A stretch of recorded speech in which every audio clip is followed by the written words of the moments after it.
दादा अशा पद्धतीने करा महापौर साहेब, पुतळा अशा पद्धतीनं, स्मारक अशा पद्धतीनं असावं ज्या नेत्याने या महाराष्ट्रातील तमाम दोषी पीडित उपेक्षित लोकांसाठी, विद्यार्थ्यांसाठी, महिला भगिनींसाठी, अनेक घटकांसाठी, शेतकऱ्यांसाठी, कारखानदारींसाठी वेगवेगळ्या उपक्रम राबवले, त्यांना न्याय देण्याचा प्रयत्न करा. सकाळी 7 ते रात्री 11 वाजेपर्यंत ज्या माणसानं काबाड केलं, मनोरंजन त्यांच्या जीवनामध्ये नव्हतं, त्यांच्याबरोबर काम करणारे कार्यकर्ता आहेत, त्यांच्या विचारधारेवर चालणारे कार्यकर्ता आहेत. त्यामुळे त्यांची जी काय भारत होणार आहे, होणार आहे, त्यांच्या कामाला, त्यांच्या दूरदृष्टीला, त्यांच्या योगदानाला साधेसर असं पुतळा असावं अशी माझी प्रतिक्रिया त्याचा जागा उरकायला सांगायला जे होत नाही ते होत नाही. त्यामुळे त्या कामी आपण जाणीवपूर्वक लक्ष देऊ. किमान एक पुढच्या पुण्यतिथीला एक स्मारक झालंच पाहिजे. त्या अजितदादांना खरीच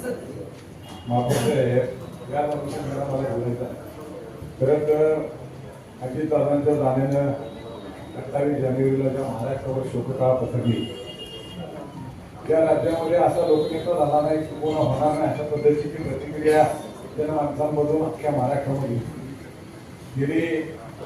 घटना घडल्यानंतर आठवडाभर या म्हणजे शासनानं 3 दिवसाला दुखवटा जाहीर केला होता, परंतु लोकांनी आठवडाभराचा दुखवटा त्या ठिकाणी प्रत्येकाने पाळला. महाराष्ट्राच्या घराघरामधल्या माई माऊली असतील, छोटे छोटे लहान मुलं असतील, हे सुद्धा रडत होते. त्यांचा राजकारणामध्ये काही संबंध नाही अशी लोक सुद्धा रडत होते. किंवा अजितदादांच्या विरोधी पार्टीमध्ये काम करणारे अनेक कार्यकर्ते ज्यांचा आम्ही बघत होतो की त्यांचा स्टेटस किंवा दादांच्या कामावर काही कधी कधी आक्षेप असायचा, परंतु अशा लोकांनी देखील त्यांचा स्टेटस लावून त्यांना अभिवादन करण्याची भूमिका घेतली. कारण दादांच्या जाण्यानं या महाराष्ट्राला खऱ्या अर्थानं किती मोठा नुकसान झाले हे निदर्शनास आलं. मला विनंती करायची आहे, जसं लाटकर साहेब म्हणते खरं आहे, कारण आपली गती जर बघितली तर अतिशय धीमगती आहे. आयुक्त मॅडम या सभागृहामध्ये गेल्या अनेक वर्ष आम्ही काम करणारे आम्ही नगरसेवक आम्ही बघितलेलं आहे, परंतु असा लोकनेता ज्या लोकनेत्यानं या महाराष्ट्राचं केलं, महाराष्ट्रावर प्रेम केलंच, परंतु कोल्हापूर एक विशेष प्रेम केलेलं आहे. कोल्हापूरसाठी काय काय दिलं मगाशी नगर सचिवांनी वाचून दाखवलेलं आहे. याच्या पुढे जाऊन अजून काही गोष्टी होत्या ते सुद्धा आम्ही पुढील मीटिंग मध्ये किंवा वेळ प्रसंगी तेही या कोल्हापूर नगरीला किंवा सभागृहाला या निदर्शनात आणण्याचा प्रयत्न करणार. तर अशा लोकनेत्याचा सन्मान, त्याचा पुतळा त्या प्रवेशद्वारावर माझ्या नगरीमध्ये आम्ही सर्व सदस्यांनी, सर्व पक्षाच्या सदस्यांनी, गटनेत्यांनी सुचवलेला आहे की शिरोली जगात नाक्यापासून आपण आज आल्यानंतर एक मोठं ग्रीन पॅसेज आपला माझ्यामध्ये ते ग्रीन झोन आहे, मस्कर साहेबांना माहीत असणार आहे तो.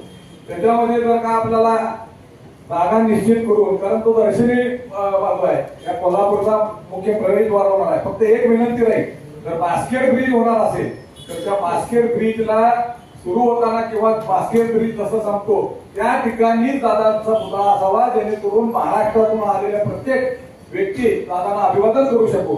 आणि नव्या पिढीसमोर दादा अशा पद्धतीने करा महापौर साहेब, पुतळा अशा पद्धतीनं, स्मारक अशा पद्धतीनं असावं की ज्या नेत्याने या महाराष्ट्रातील तमाम शोषित पीडित उपेक्षित लोकांसाठी, विद्यार्थ्यांसाठी, महिला भगिनींसाठी, अनेक घटकांसाठी, शेतकऱ्यांसाठी, कारखानदारींसाठी वेगवेगळ्या उपक्रम राबवले, त्यांना न्याय देण्याचा प्रयत्न करा. सकाळी 7 ते रात्री 11 वाजेपर्यंत ज्या माणसाने काबाड कष्ट केलं, मनोरंजन त्यांच्या जीवनामध्ये नव्हतं, मी त्यांच्याबरोबर काम करणारे कार्यकर्ता आहे, त्यांच्या विचारधारेवर चालणारे कार्यकर्ता आहे. त्यामुळं त्यांची जी काय स्मारक होणार आहे, पुतळा होणार आहे, त्यांच्या कामाला, त्यांच्या दूरदृष्टीला, त्यांच्या योगदानाला साजेसर असा पुतळा असावं अशी माझी नम्रतेची आणि कळकळीची विनंती.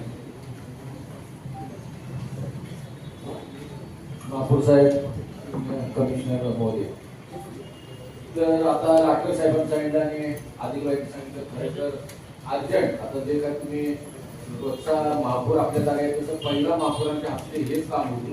आणि महापौरांचे सर्वे करताना आमच्या सभागृहामधल्या काही नेत्यांना आणि प्रमुख लोकांना कळवा, आपण सर्वे करून जाऊन ती जागा निश्चित करू, सगळ्या पक्षांना कळवायचं. असं काय आपल्याला धरून नाही, झाल्या सूचनाप्रमाणे लवकर आपलं सुरुवात तुमची या कामापासून करावी ही आमची विनंती. राज्याचे उपमुख्यमंत्री स्वर्गीय अजितदादा पवार यांचं अतिशय वेदनादायी दुःखद असं निधन झालं आणि सर्वप्रथम म्हणून त्यांना विनम्र अभिवादन करते. आणि सर्वांच्याच आलेल्या अतिशय चांगल्या सूचनांनुसार लवकरात लवकर प्रशासनाबरोबर बैठक घेऊन लवकरात लवकर जितक्या निर्णय घेता येतील तेवढे मी घेते. क्रमांक 2 आहे महाराष्ट्र महानगरपालिका अधिनियमचे कलम 31 अ मधील तरतुदीनुसार प्रमाणशीर नामनिर्देशन परिवहन समितीमधील 12 सदस्यांची नियुक्ती करण्यात आली आहे. विषय आलेला आहे. यामध्ये परिवहन समिती सदस्यासाठी एकूण टोळी संख्याबळ पाहता काँग्रेस आघाडी अशी एकूण 12 सदस्यांची नावं त्या पक्षाच्या टोळी संख्याबळानुसार सादर करण्याचे आहे. त्यानंतर भाजप आघाडी कोणते शिवसेना तेथील लोकसभा सादर करण्याचे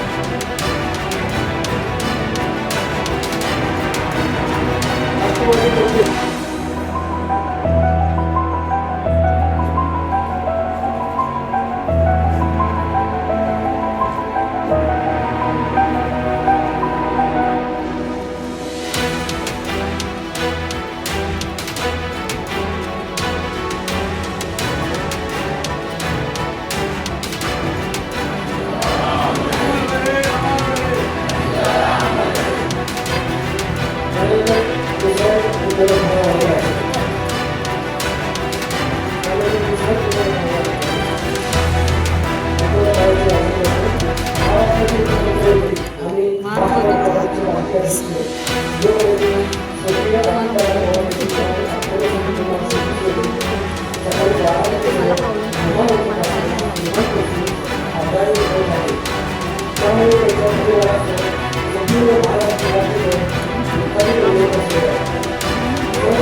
Thank you.